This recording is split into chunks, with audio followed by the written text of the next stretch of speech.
মিদনাপুরে যে স্যালাইন কাণ্ড চলছে, মিদনাপুরের স্যালাইন কাণ্ড কন্ট্রোভার্সিতে যে ১৩ জনের মেডিকেল কাউন্সিল একটা গঠন করা হয়েছিল, তাদের প্রত্যেক সিনিয়র ডাক্তাররা ছিলেন।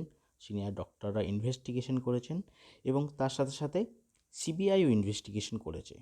এই ১৩ জন সিনিয়র ডাক্তারদের যে ইনভেস্টিগেশন করার রেজাল্ট এবং সিবিআইয়ের রেজাল্ট কিন্তু দেখা গেছে আখিরে কিন্তু এই ডাক্তারদের একটা বড়সড় একটা এখানে কুকর্ম হয়েছে।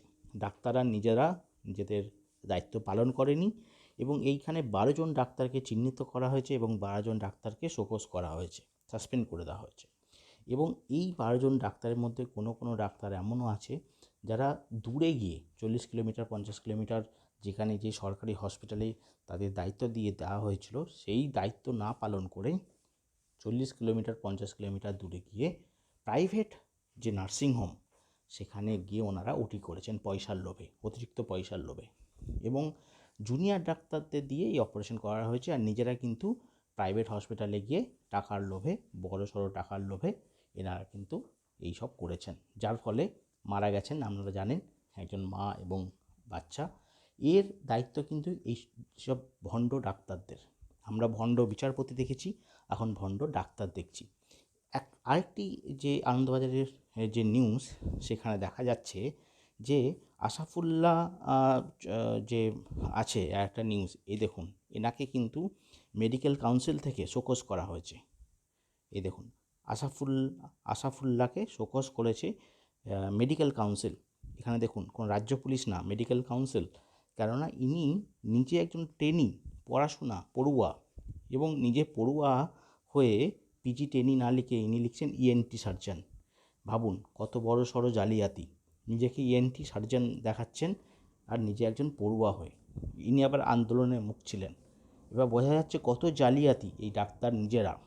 এরা পয়সার জন্য প্রাইভেট হসপিটালে গিয়ে, প্রাইভেট নার্সিংহোমে গিয়ে টাকার জন্য ওটি করবেন। আর রাজ্য সরকার যে পয়সা দিচ্ছে, এদের পিছনে কারি টাকা নষ্ট করছে, কারি পয়সা দিচ্ছে, স্যালারি দিচ্ছে, তার এগেনস্টে কিন্তু ওরা কোনো কাজ করে না, কোনো পরিষেবা এরা রুগীকে দেন না। কেননা এনাদের টাকা আরও চাই, প্রাইভেট হসপিটালে গেলে আরও টাকা পাবো। এর কাজের গাফিলতির দায়িত্ব কিন্তু ডাক্তারদের, কিছু অসাধু ডাক্তারই তাদের নিতে হবে এবং সেই জন্যই এই ১২ জন ডাক্তারকে সাসপেন্ড করা হয়েছে।